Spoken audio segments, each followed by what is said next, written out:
Hola, en esta ocasión vamos a estudiar la lección de sanidad divina. Y la verdad es que es un tema que es de los menos entendidos, más malinterpretados, y todo lo que tiene que ver con sanidad y dones de sanidad han sido probablemente de las cosas más mal usadas. Y a veces ha habido tanto conflicto que decidimos quedarnos a un lado y ignorar ello. Pero la verdad es que es una gran bendición entender, vivir, practicar y ministrar la sanidad divina.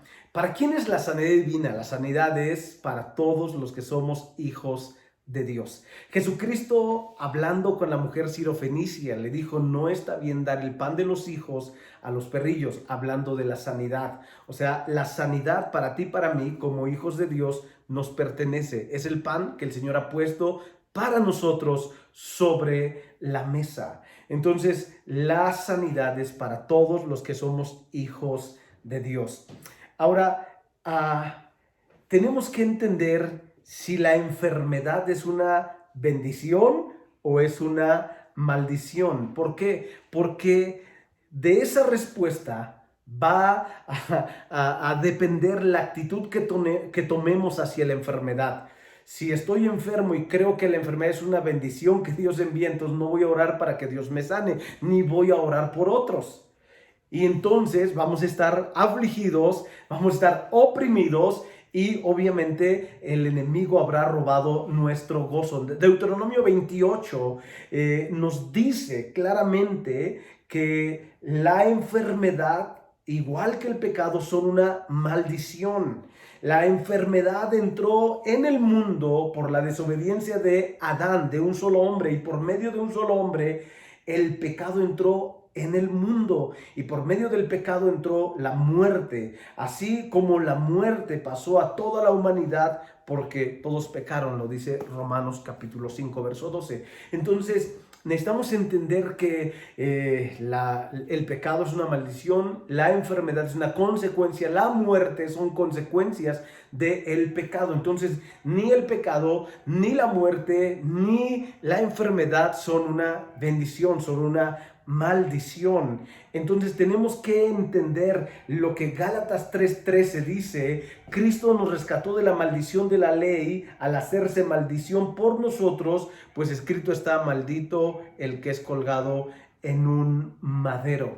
Y Hechos 10:38 me encanta, dice acerca de Jesucristo, cómo éste anduvo haciendo el bien y sanando a los oprimidos por el diablo, porque Dios estaba con él. Entonces, esto indica claramente que el diablo oprime a las personas a través de la enfermedad.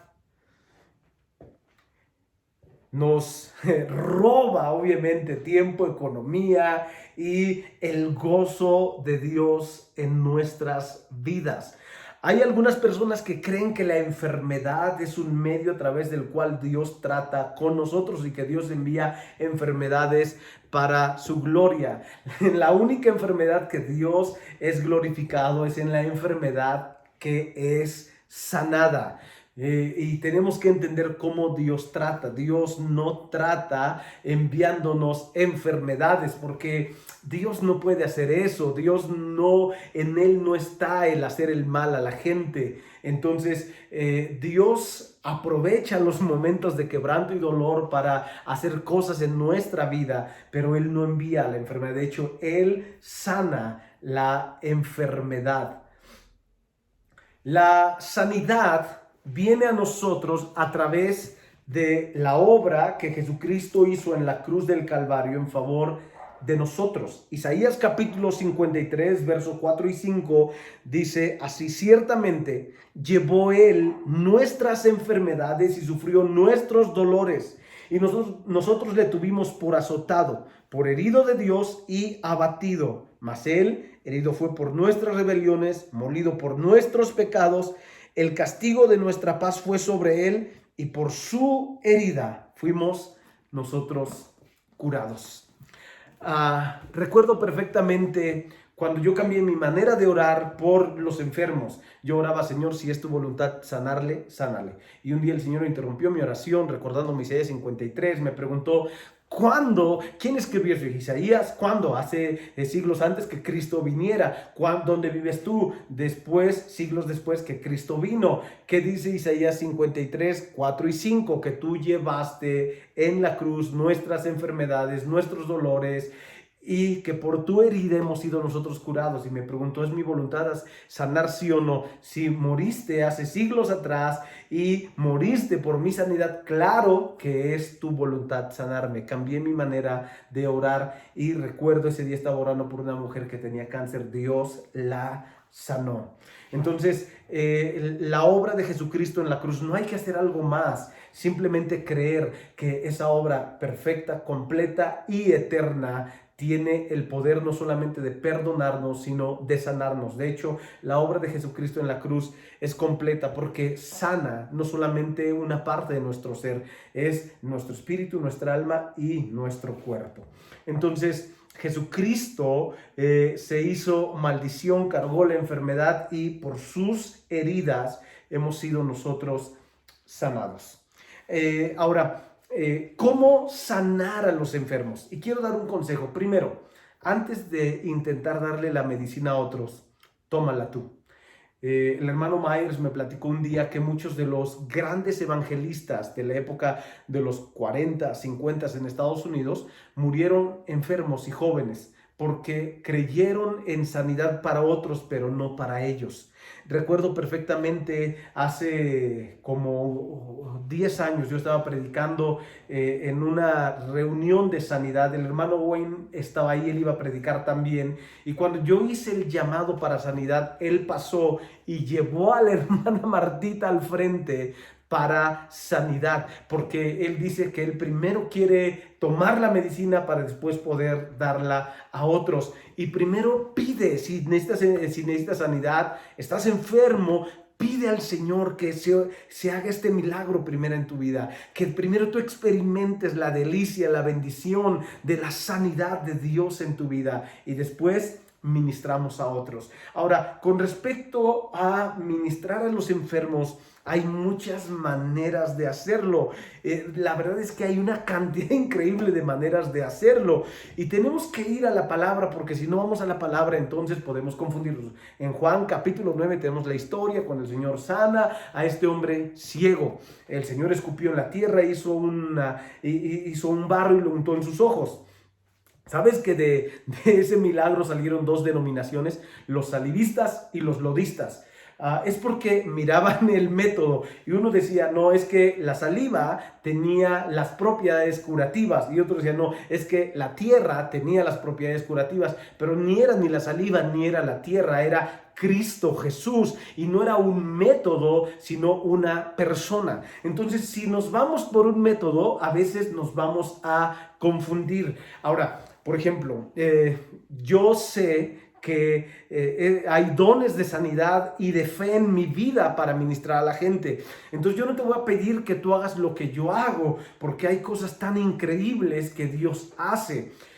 Por ejemplo, recuerdo perfectamente en una ocasión, una mujer viene con su hijo, me dice, ¿puede orar por mi hijo? Le digo, ¿qué tiene? Me dice, mire, tiene el tabique desviado, y sí se veía la nariz así chueca, y me dice, no puede, el problema es que no puede respirar bien, deje que no se vea bien, no puede respirar bien, en las noches siente que se ahoga mientras duerme.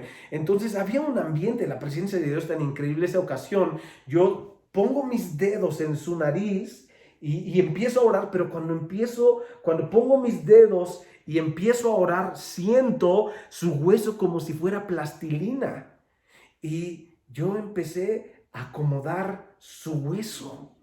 Y le dije a la mujer, ¿cómo quiere que dejemos a su hijo? Y dijo, como sea, solamente que se sane. y fue algo increíble. Ahora, pero no es la manera normal de siempre orar por los enfermos. Es, por ejemplo, si estudias la vida de Smith Wigglesworth, él tenía un don de fe y él, ¡pum!, golpeaba a la gente y la gente se sanaba.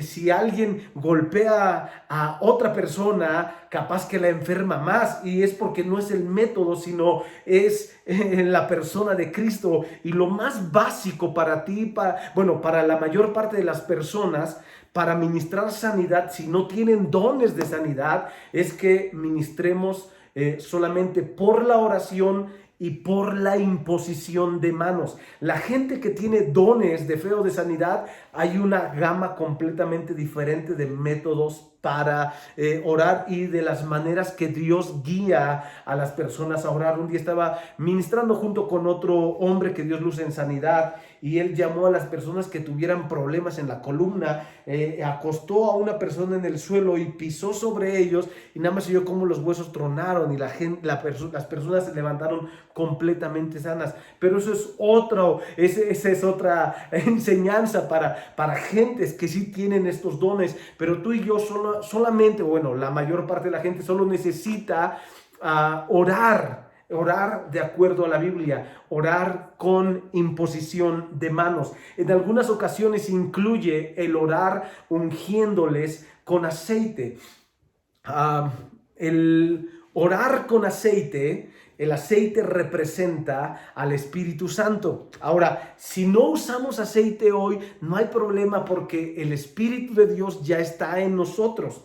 Ahora, ¿cómo podemos orar? Y miren, esto es algo que yo he enseñado muchas ocasiones y hemos visto una cantidad increíble de resultados, y es muy básico, pero la fe es muy sencillo, la verdad, pero la fe es real, genuina y funciona. Y para esto quiero que leamos Hechos capítulo 14, verso 8 en adelante.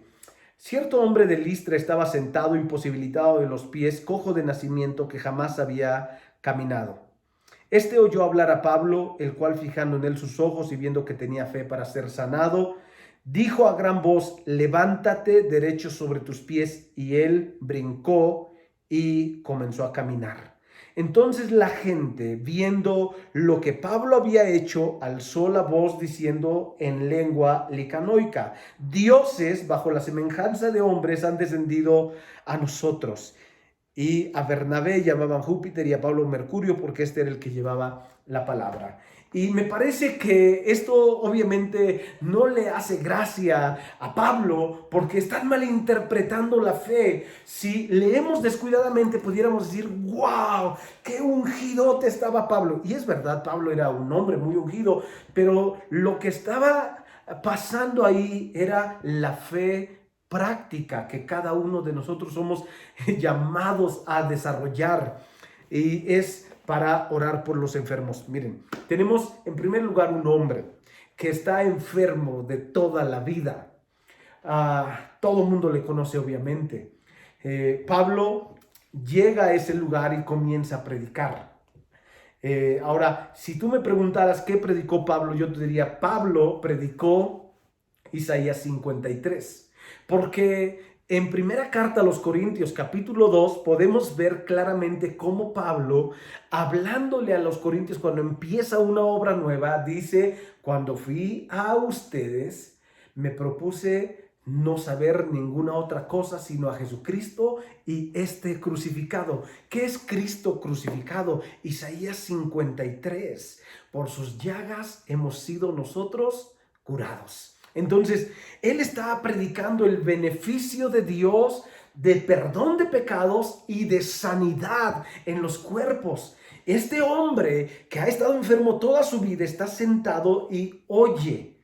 Ahora, cuando él oye, él cree. Y cuando él cree, él ahora tiene fe para ser sanado. Un hombre enfermo toda su vida está postrado. Pablo predica. El hombre lo oye, el hombre cree y ahora tiene fe para ser sanado. ¿De dónde le vino la fe? No la tenía antes, porque si hubiera tenido la fe antes, él hubiera sido sanado antes. Pero esta fe le vino de escuchar el mensaje de Jesucristo, que Pablo estaba trayendo a esta ciudad. ¿Qué pasó? Pablo predica, y mientras Pablo predica, él está atento, mirando qué está pasando. Y cuando él ve a este hombre, él mira su rostro y se da cuenta que este hombre ha creído. Y si él creyó, eso es suficiente. Eso es lo necesario para que él sea sanado. Y entonces Pablo le dice al hombre: levántate derecho sobre tus pies. Y el hombre no dijo: no puedo. El hombre obedeció, y el hombre brincó y se dio cuenta que había sido sanado. Miren, la manera más básica para ministrar sanidad es este modelo. Primero, Pablo predicó. Segundo, Pablo se dio cuenta que algo había pasado en el corazón de este hombre. Y tercero, Pablo le pidió al hombre que hiciera algo que no podía hacer, o sea, hacer la fe práctica. Porque a veces cuando se ministra sanidad, no sabemos qué hacer y la gente se queda así como, ¿qué hago? Cierro los ojos, levanto las manos. Y Pablo lo hizo práctico. Este hombre hizo 3 cosas. Número 1, oyó la palabra. Número 2, creyó la palabra. Y número 3, obedeció la palabra. Pablo hizo 3 cosas. Número 1, predicó. Número 2, discernió. Y número 3, lo hizo práctico. Y Dios hizo un milagro. Ahora, si tú y yo vamos a orar por la gente, si oramos por alguien que ya conoce de Cristo, es más sencillo. Simplemente podemos orar y al terminar de orar le podemos pedir que haga lo que no podía hacer o que revise el lugar afectado o la enfermedad que tenía. Si es alguien que no ha escuchado del Señor, a veces lo más fácil, lo más correcto es poner la plataforma para que sea sanado, predicando acerca del beneficio de Dios para su vida por la obra de Jesucristo en la cruz. Entonces, si la gente escucha y cree, se genera la fe para que sean sanados. Y de esta manera hemos podido ver una cantidad increíble de milagros. De hecho, cuando ministramos en un lugar muy grande y enseñamos este método de sanidad, es normal que en unos 10 minutos haya cientos o miles de personas habiendo experimentado algún milagro, alguna sanidad en su vida. ¿Por qué? Porque lo hicimos unos con otros. Así que yo te recomiendo que cuando vayas a orar por sanidad por alguien, si es alguien que ya conoce, pues simplemente puedes recordar algún pasaje de Isaías 53, algún pasaje donde Pablo o donde alguno de los discípulos o el mismo Señor Jesucristo ora y hay sanidad. Y después orar. Después de ello, no te quedes así, ¿qué habrá pasado esperando una señal del cielo? Pide que se revise, háganlo práctico. Por eso al final de este episodio tan increíble, la gente que no entendió la fe práctica querían idolatrar a Pablo. Pero Pablo no lo permitió porque realmente no había sido en sí la unción únicamente de Pablo, sino que en ese lugar hubo alguien que oyó, creyó y obedeció la palabra. Entonces siempre que ministramos de esta manera y lo hacemos práctico, vamos a ver a Dios moverse en favor de nuestra vida y en favor de la vida de muchas otras personas. Oramos. Padre, en el nombre de Jesús, que podamos experimentar tu sanidad y que podamos ser instrumentos de sanidad para otros, porque has pagado el precio en favor de nuestras vidas. Lo creemos con todo nuestro corazón en Cristo Jesús. Amén. Así que familia, tenemos tarea, ministrar a otras personas. Que Dios te bendiga.